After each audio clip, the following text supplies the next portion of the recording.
tussle for rulership of Agboyi I has been on for over a decade, and there has been a series of court cases on this issue. We have representatives from the family of Ogunloye, Owoyele, and Odu Ganganyan today with me, and we're going to be talking with the Oba-elect. We're going to be talking with the secretary of the three families today, and we'd like to know what they have to say about this issue. I'm Praise Ghani reporting for All News Nigeria TV. Orúkọ mi ni Yakub Oba Owoyele.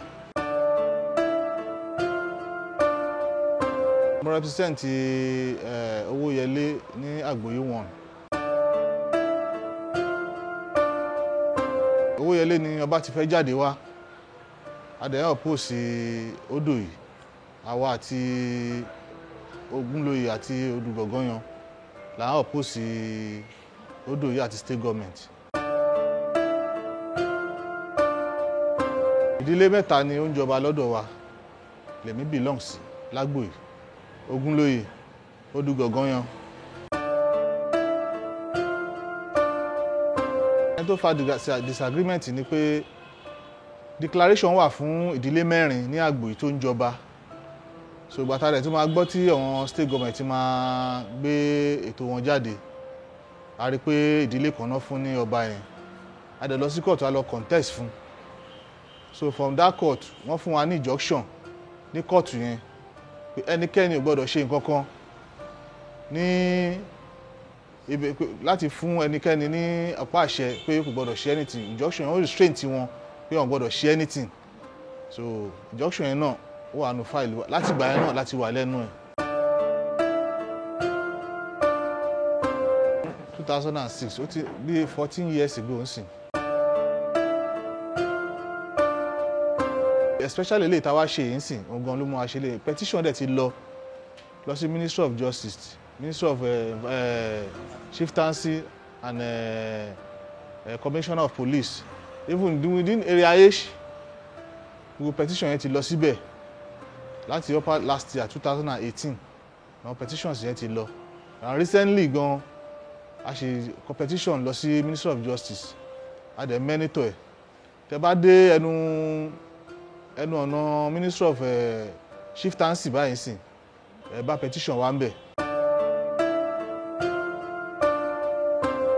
Kóòtù ni àgbẹ́kẹ̀lé tiwa, but àwa náà mọ̀ pé kóòtù yẹn I believe lórí kóòtù a dẹ̀ mọ̀ pé ìjọba wọ́n follow òfin tó pé anything tó bá ti wà ní kóòtù so kò sí nǹkan tó wọ́n lè ṣe. So and most especially tá bá ti dé Ministry of Chieftaincy wọ́n ní until tí court bá decide.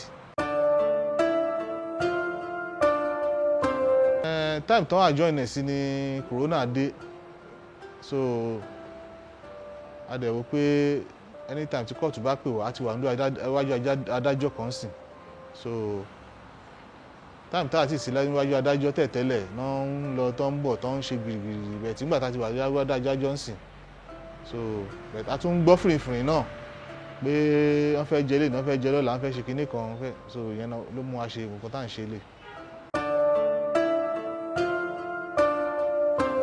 Ìmọ̀ràn mi ni pé oníkàlùkù lọ ṣe sùúrù ká dúró de court judgment. So ìmọ̀ràn mi fún oníkálùkù nìyẹn. Mo ṣàdúrà fún orílẹ̀-èdè Nàìjíríà yìí, àrùn kòrónà tí ó ń bá wa jà yìí, ìwọ Ọlọ́run bá mú kúrò ńlẹ̀. Mo dẹ̀ ṣàdúrà fún ìlú Agboyi tí mo ti wá, tí mo jẹ́ ọmọ bíbí ẹ̀. Mo tàn sí ìlú oríṣiríṣi lọ́pọ̀lọpọ̀. Mo tàn sí ìlú Odògùn. Mo dẹ̀ tàn sí ìlú Mushin. Èmi nìkan náà ni ọmọ onímushin àjíná, ọmọ onímushin ànádòru, ọmọ òye ṣẹṣẹ níbà. So náà tún ní ọmọ ẹṣin lókun lẹ́kọ̀ọ́. Nǹkan tá à ń fà yìí dáadáa ló máa já sí fún wa. Ìlú Agboyi ò dẹ̀ ní dàrú, ìlú Èkó náà ní dàrú lápapọ̀. Lálá láúlá wàlá kùwátà ìlà àbílà ilé rẹ̀ azim.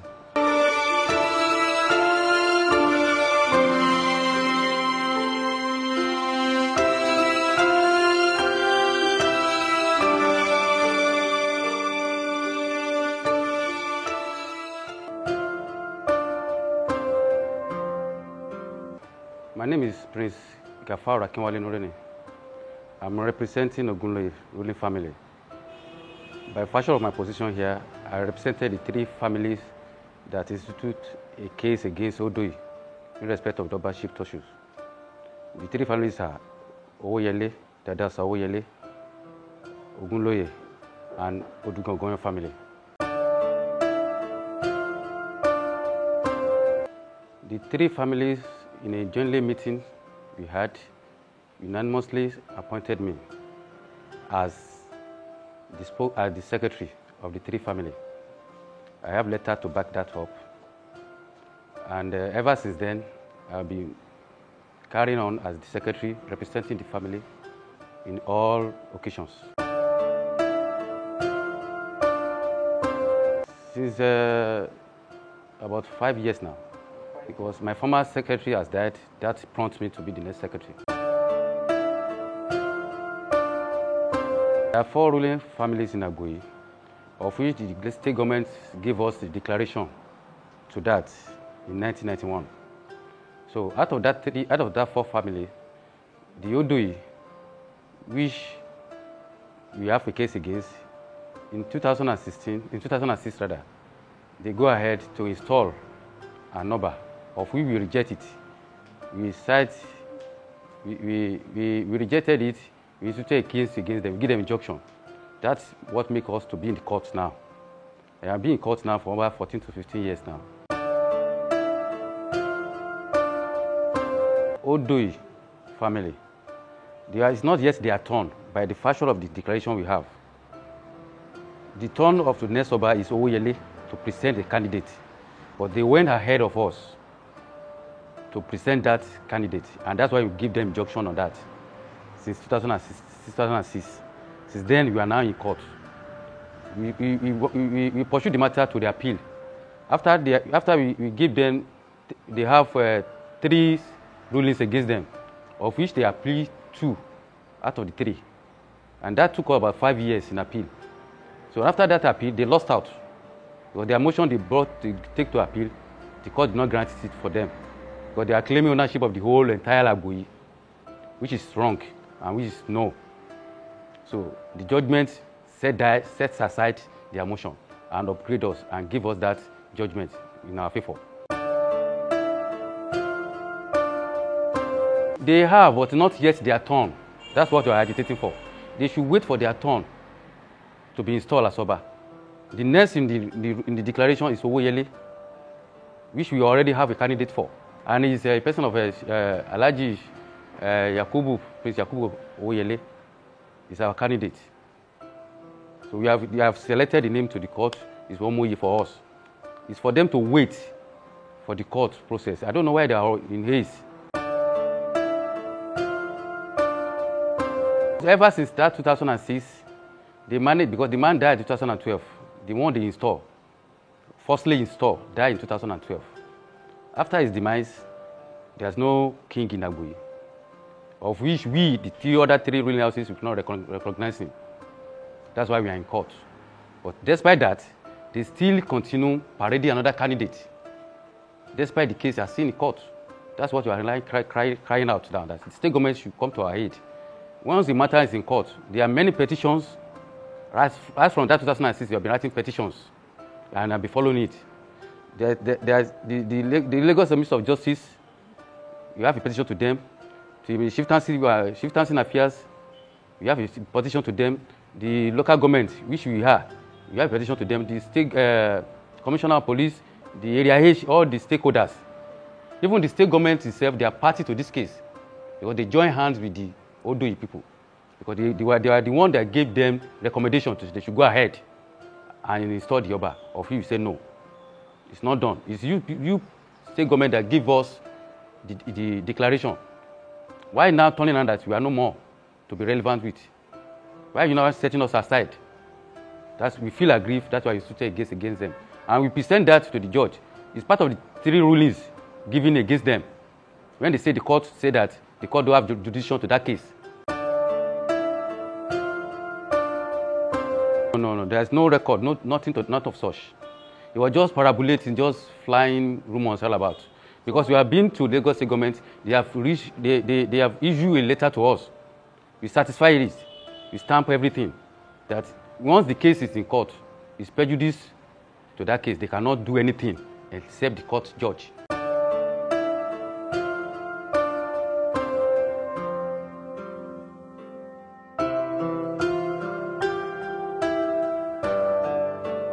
In the political time now, anything can happen within the politics. We see everything that's going on. I understand me. You don't want to give a room that when all these things are happening, what are you people don't be doing? That's why we are placed our own tool on here, that the government itself should come to our aid. They should save our soul. We don't want any kind of trouble to happen in Agboyi, because they have done it once, that 2006. We don't want such things to repeat itself. And if it comes, we are not going to take it easily with them.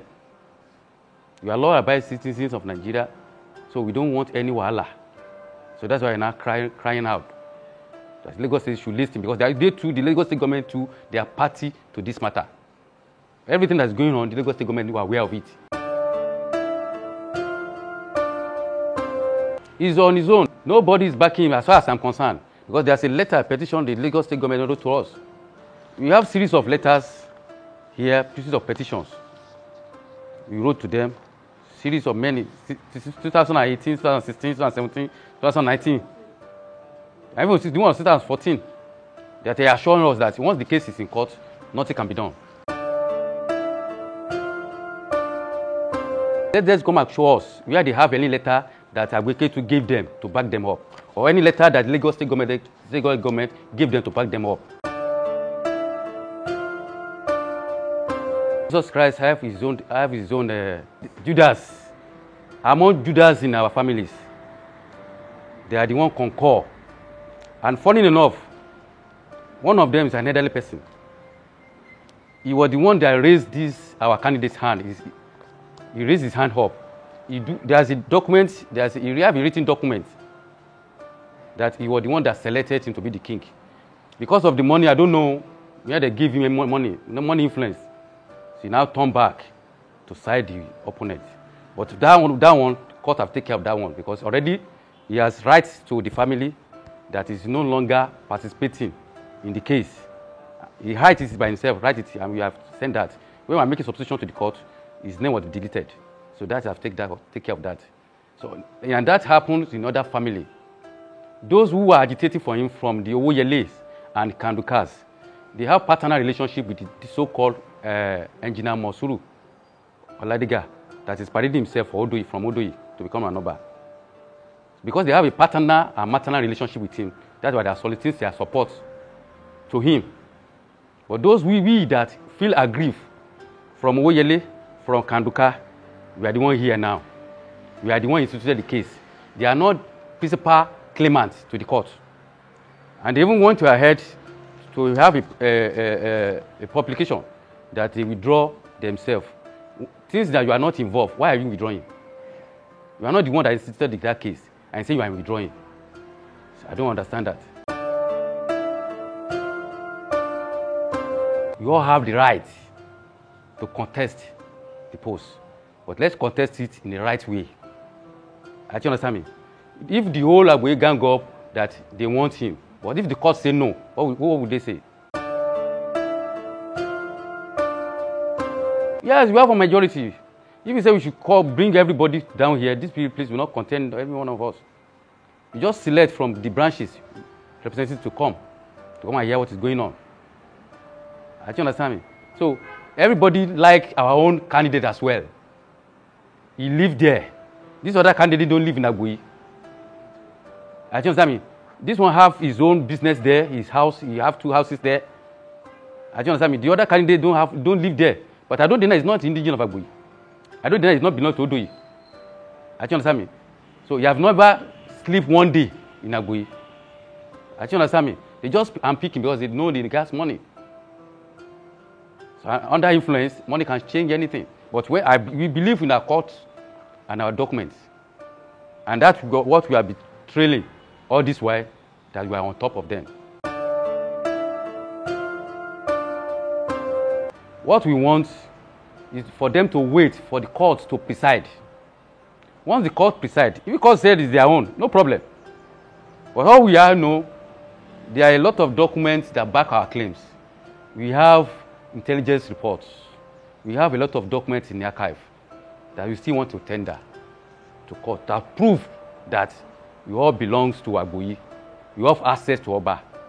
Our forefathers have been the king. Owoyele family in 1909 was a king, was a Bale, representing Koshofe district under colonial era, collecting tax for all the Koshofe year to Ikeja district.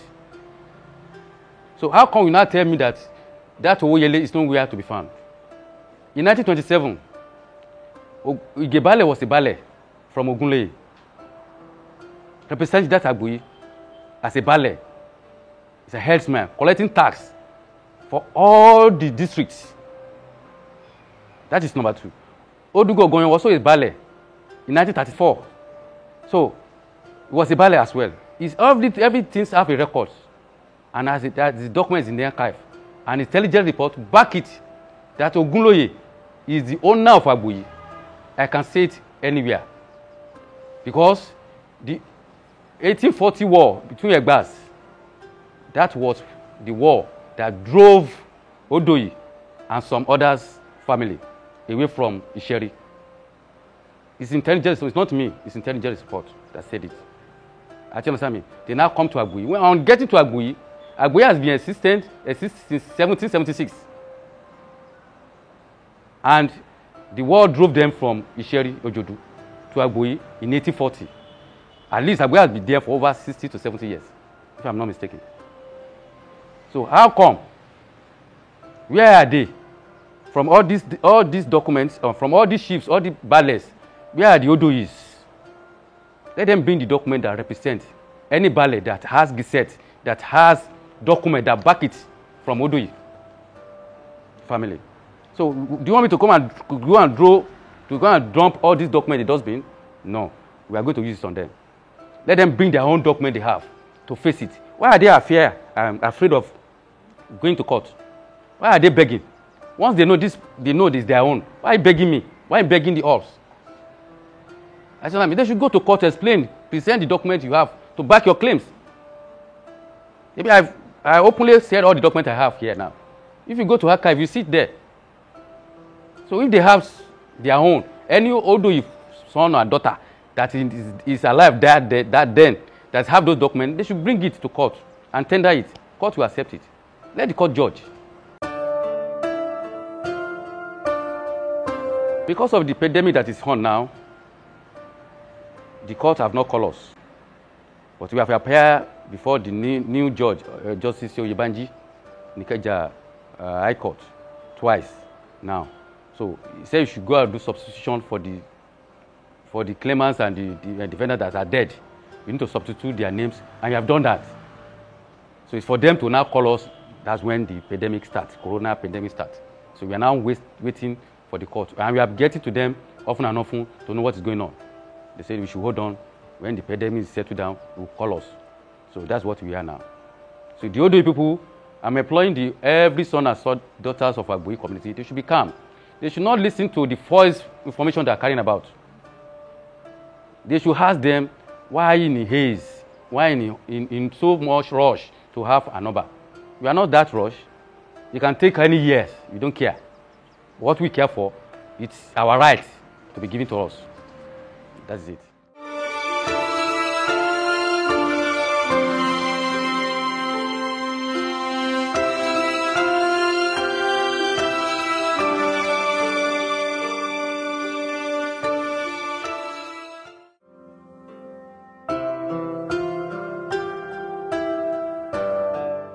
Èmi ni Alhaji Chief Tajudeen Adio Gafar, ọmọ bíbí ìlú Agboyi, mo sì wá láti ẹ̀ka Ogunloye. Ní àfikún sí ohun tí akọ̀wé sọ nípa ẹbí mẹ́tẹ̀ẹ̀ta, èmi náà fẹ́ sọ̀rọ̀ nípa ẹbí Ogunloye nítorí pé ìlú Agboyi, Ogunloye ló tẹ ìlú yẹn dó, ló kọ́kọ́ dé ìlú yẹn. Bó dẹ̀ ṣe rìn tó fi dé ìlú yẹn, Ogunloye jẹ́ ọmọ bíbí Ẹṣilókun ọmọ keje nínú ọmọ mẹ́rìndínlógún tí Ẹ̀ṣìlókun bí ní Ogunloye. Nígbà tí ológun Kútèrè kú ní 1775 tó yẹ kí wọ́n fi Ẹ̀ṣìlókun jọba, wọ́n lọ mú Àdèlé Àjọsàn àbúrò ẹ̀ wọ́n fi jọba. Ní Ẹ̀ṣìlókun bá bínú kó lọ sí Láǹgbàsà. So ní Ogunloye ọmọ ẹ̀ náà bá kúrò l'Ékòó, ó padà sí ilé ìyá ẹ̀ níbèṣe. Láti ilé ìyá ẹ̀ níbèṣe ó ti wá dó sílùú Àgbòyí. Ó ti kọ́kọ́ dó síbì kan tó sọ orúkọ bẹ̀ ní Ajégúnlẹ̀, but láìpẹ́ ó kúrò ńbẹ̀, ó wá tọ ìtọ́ Ògùn Àgbòyí Greek lọ, ó wá lọ dó sí Àgbòyí. So nígbà tó dé sí Àgbòyí ni àwọn èèyàn tó tún dé tẹ̀lé, ẹni tó kọ́kọ́ dé tẹ̀lé ni Àró Òkúṣẹ̀yìndé. Ogunloye tẹ̀ fún ní àyè ibi tó máa dé sí ní àdúgbò yẹn, Ìdí Òkun náà ń pè àdúgbò yẹn, ibẹ̀ ló dé sí. Nígbà tó yá, Àró Òkúṣẹ̀yìndé pẹ̀lú ọmọ ẹ̀ pẹ̀lú ìyàwó ẹ̀ wọ́n bímọ obìnrin tó kọ́kọ́ bí. Nígbà tó bí obìnrin yẹn, wọ́n sọ ní jẹ́ Àríọgbé nítorí àbíkú ló ṣí kúrò láti rọ̀ tó ti wá. Nígbà tó dẹ̀ dé Àgbòyí tó bí ọmọ yẹn ní kúkúrú ṣá, ọmọ yẹn dàgbà. Ogunloye á fẹ́ ọmọ yẹn, ó fẹ́ jẹ́ Àríọgbé yẹn. Ó wá bí ọmọ méjì fún Ogunloye. Ó bí Ọ̀ṣúnyẹmí àti Adámọdéwé. Adámọdéwé jẹ́ ọkùnrin, Ọ̀ṣúnyẹmí jẹ́ obìnrin. Bí a ṣe wọlé sí agboolé Ogunloye nìyẹn. Obìnrin tí ó wá bí yẹn náà tún wá lọ lọ́kọ sí Àgbòyí kejì ní ilé Amọ́rẹ̀, ó lọ fẹ́ Amọ́rẹ̀ nílé Ọ̀ṣọ́láṣẹ̀. Ó bí Egunjámi bí Kàfárù bí èmi náà bí Núrénì. Bí sítórì wá ṣe lọ nìyẹn. Gbogbo ohun tàdé wàá jọ ń fà yìí Ogunloye tó kọ́kọ́ dèlú yẹn, intelligence report 1937 1943 ó bá kí ẹ̀. Ó dẹ̀ ń sọ pé àwọn tó ogun ṣí wá láti Ṣẹ̀rí wá s'Àgbòyí, intelligence report 1943 ń sọ pé they are fugitive settlers. Wọ́n wá bá wa gbé ní Ogunléndé ni wọ́n. Wáyé tó wá jẹ́ àwọn tó gúnlé wáyé ló máa jẹ́ láńlọ́ọ̀dù fún wa ń sìn yìí. So ibi tí ọ̀rọ̀ wa ta ti fáyà ara wa nìyẹn. A dẹ̀ ti wà lẹ́nu mátà yìí tipẹ́tipẹ́. Nígbà tí a rojú tú ẹ̀ la ṣe pẹjọ́ ní 2006. A dẹ̀ ti wà ní kóòtù yẹn, a ti gba ruling 3 against wọn. Wọ́n dẹ̀ ní àwọn ò gbà, wọ́n gbé lọ sí appeal tún wógi mọ́ wọn lórí, àti Lagos State Government tó lead wọn, gbogbo wọn jẹ̀bi. So ó dẹ̀ wá rú mi lójú bí Lagos State Government tó wọ́n ti fìdí rẹmi pẹ̀lú Odò yìí, tó jẹ́ pé àwọn méjèèjì ló tún wá fẹ́ fi ra wọn jọba. Ìyẹn ni à ń kígbe fún gbogbo aráàlú àti ìjọba Lagos State pé kó má dógunlẹ̀, kó jẹ́ kí ilé ẹjọ́ dáa. Ṣùgbọ́n àwọn tó fìdí rẹmi yìí sì yìí, wọ́n ti ń káàkiri ní Aláùsá pé kán lè fi wọ́n jọba, kán lè ṣe kìnìkan gbákan àwo kan, la ṣe ń ṣe gbogbo ohun tá à ń ṣe yìí. Àwa nígbàgbọ́ lórí pé kóòtù ló máa dá ẹjọ́ wa. Àwọn òdẹ̀ bẹ́ẹ̀ni kankan parí ìjà mọ́. A ti yan àwọn èèyàn rẹpẹtẹ. Jákàndé wà náà tó bá wa sọ̀rọ̀, Olówó Ketu wà and many others. A dẹ̀ tún ṣe PTC lẹ́ẹ̀mejì, wọ́n náà wọn ò gbà. So a dẹ̀ ti dúró. Nísìnyí igbó ti ṣí kan lára, ká máa ṣàkóńkó mọ́ wọn lọ́wọ́ lókù. Èmi ni Chief Nasiru Morano Saraki. Èmi ni Saraki gbogbo ìlú Àgbòyí. Èmi ni ọmọ Ọ̀ṣọ́ Kàndùkà, ọmọ Buramu Awóyẹmí. Abẹ́òkúta làwọn tó bí bàbá tó bí ìyá mi ní Kàndùkà yẹn. Abẹ́òkúta náà ti wá. Ìrìn àjò wọn Abẹ́òkúta sí Ìgànhún, Ìgànhún sí Wáwá s'Àgbòyí. Definitely a bá Ogunloye ní ìlú yẹn ni. Ogunloye ló kọ́kọ́ wọ̀ ìlú yẹn lónìí. Gbogbo wa tó kù yìí gbẹ̀yìn dé ni wá. Bàbá tó jẹ́ ẹ̀gbọ́n bàbá tó bí ìyá tèmi tó ń jẹ́ Brahma Owoyele òun ni Sanni Odu Ganganyan òun ló jẹ baálẹ̀ nílùú Agboyi nígbà tí tá a ṣe wà ní kọ́lọ́nì nígbà ayé Yọ̀ká àwọn òyìnbó ló wá fi jẹ àwọn ìbí mi tí mo ń sọ̀rọ̀ yìí ìyá tó bí mi wọ́n ti wà nílé ọkọ wọ́n ṣẹ̀ṣẹ̀ wọlé ọkọ àtàwọn àbúrò ìyá mi all right ó dẹ̀ jẹ́ baálẹ̀ yẹn ọdún 15 ló lò lórí oyè tó ń gba owó orí owó nípò fún àwọn ìjọba Ìkẹjà nígbà tí ó dẹ̀ di òré kan tí ojú ń là wọ́n ní kí gbogbo ibi tí wọ́n ti jẹ baálẹ̀ láyéláyé tó sì lákọọ́lẹ̀ kí wọ́n wá níkẹjà wọ́n wá pàtàn àbúrò ìyá tó bí mi Muibi Awoyemi ló lọ sí Ìkẹjà tẹ̀lé pàtàn yẹn àwọn obas and chief tó ní Ìkẹjà wọ́n fọwọ́ sí gbogbo àwa ìdígi mẹ́rin yẹn Ogunloye, Owoyele, Odu Ganganyan, Odu yìí Raji Rasaki ó dẹ̀ sign declaration yẹn fún wa àwa mẹ́rẹ̀ẹ̀rin yẹn a sì gba declaration yìí nìkan máa fi rúùlù ìlú Agboyi látòrí baálẹ̀ sọ́ba àwọn tó wà nígbẹ̀yìn ló lo agbára ló lo owó ló lo òpò Odu yìí tó wà nígbẹ̀yìn Owoyele ló wà níwájú Ogunloye ló tẹ̀lé Odu Ganganyan ló tẹ̀lé Ogunloye Odu yìí ló wá tẹ̀lé Odu Ganganyan wọ́n ṣe lọ lo agbára wọ́n dẹ̀ lo agbára yẹn a pè wọ́n sí kóòtù pẹ̀lú junction wọ́n fi agbára jẹ wọ́n jẹ ọba yẹn lóru wọ́n yú ẹ̀ láró sí kóòtù wá ṣe ti bẹ̀rẹ̀ láti bí 20 ọdún nìyẹn all right wọ́n jẹ̀bi ní kóòtù wọ́n forúfẹ̀rẹ̀ wọn náà wọ́n gba ẹ̀bi yẹn wọ́n ní appeal wọ́n bá tún gbé ìwé lọ sí appeal yẹn odidi ọdún 5 lóró ń bẹ láàrin ní ìwé ló ń bẹ tí appeal máa tún jáde appeal ń sọ fún wọn pé gbogbo ohun tí adájọ́ nǹkan kọ síbí pátápátá bẹ́jọ́ ti ṣe rí nìyẹn kò sí yíyọ kúrò kò sì sáfikún kí àwọn Odu kan lọ gba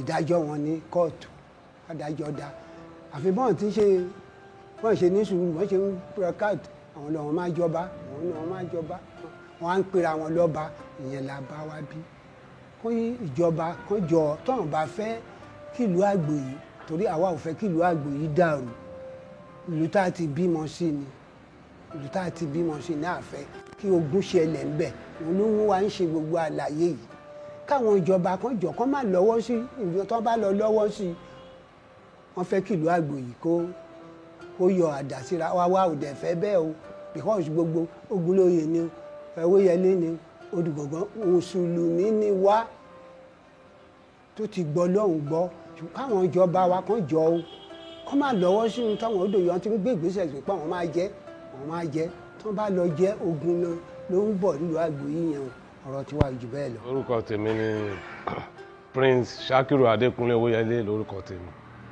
mo jẹ́ ọ̀kan nínú ọmọ bíbí Owoyele léyìí tí ó jẹ́ pé àwọn bàbá wa ló substitute kéèsì látìgbà tí wọ́n ti fẹ́ ṣe àwọn ọ̀rọ̀ yìí nígbà ayé ọbaṣip ní council lọ sí state so ẹ̀gbọ́n bàbá mi pọ̀ lọ́wọ́n tí ó lọ yọ ìwé ICAF ti Owoyele wá which is Biliaminu Owoyele so ńgbà tó dẹ̀ tíyẹn tún late èyí tó jẹ́ bàbá tèmi ó jẹ́ Salmon Ọláìwọlá Owoyele òun ló lead the case lọ sí appeal tó bá judgement yẹn so dáàdì tèmi ti late nsìn a dẹ̀ ti fi ẹlòmíì substitute wọn.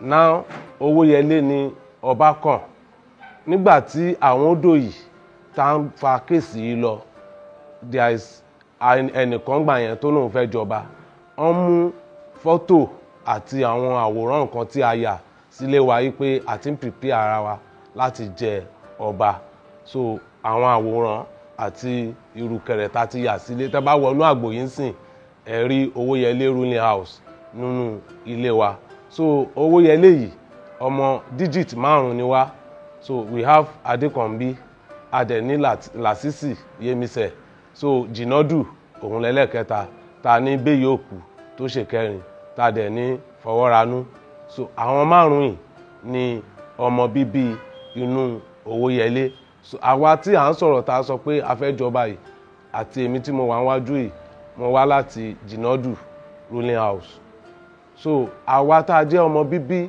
Owoyele yìí àwọn inú wọn tí wọ́n jẹ́ ọmọ Odo yìí tó jẹ́ family mọ́ Odo yìí inú wọn wá ń bá wa yìí pé ká suspender yìí pé a máa kó pọ̀ a dẹ̀ wá jẹ́ kó yé wọn yìí pé èmi tí ẹ rí ń bíbà yìí pọ̀ lọ́wọ́n tó kù mi àwa bínú ìdílé 5 yẹn àwa 2 péré là bá Odo yìí tán ẹni tán tẹ̀ gbé jáde gan nínú Odo yìí tó jẹ́ Monsuru Abimbola Oladega series of time ló ti solicit fún settlement tí mo èyí tí mo kó tó ti pa wá síbí gan lénìí so there is a venerable Túndé Owoyele náà tó ti pè mí lénìí tó ní there is a meeting mo ní meeting wo we cannot have any meeting with them because court case a lè ṣe nǹkan tí ó máa yàtọ̀ sí nǹkan tí tá máa fi tẹ́jú òfin mọ́lẹ̀ so by this a fẹ́ kí ilé ẹjọ́ kó gbà wá kán dá ọ̀rọ̀ yìí ní kíákíá àti pé àwọn Odo yìí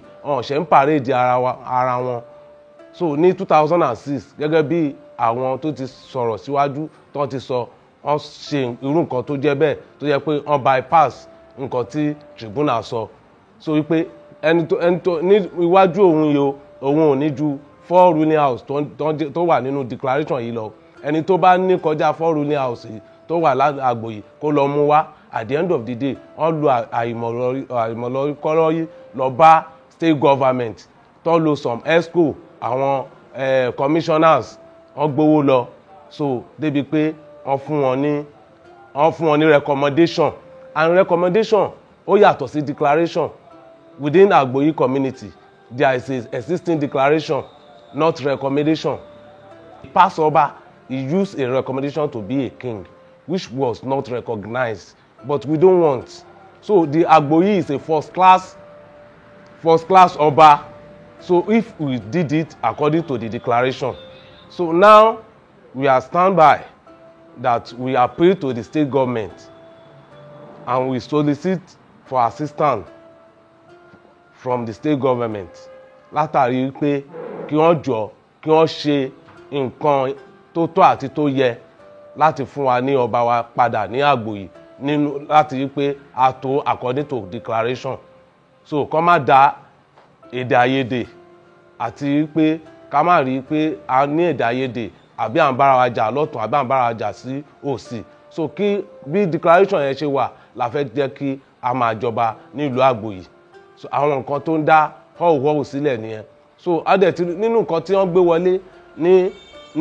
ní appeal court tó ń sọ pé àwọn ọ̀nà wọn ní ilẹ̀ gbogbo Agboyi wọ́n ti clear fún wa oníkálukú ló nílẹ̀ lẹ́ǹkùlé títí ẹ̀ tó wà nínú nǹkan tí àwọn bàbá mi lóró lẹ́jọ́ which is Kápọ̀ Lóyèlú Ismail Owoyele so òun lóró lẹ́jọ́ ń gbà yẹn so ó dẹ̀ ti wà nú ẹ̀ nínú nǹkan yẹn náà ìfi ń ṣe lọ títí dìsìn ẹjọ́ ẹ jẹ́ ká ẹ bá wa rọ state government wípé kí wọ́n jọ ti torí tọlọ́run kó má gbọ́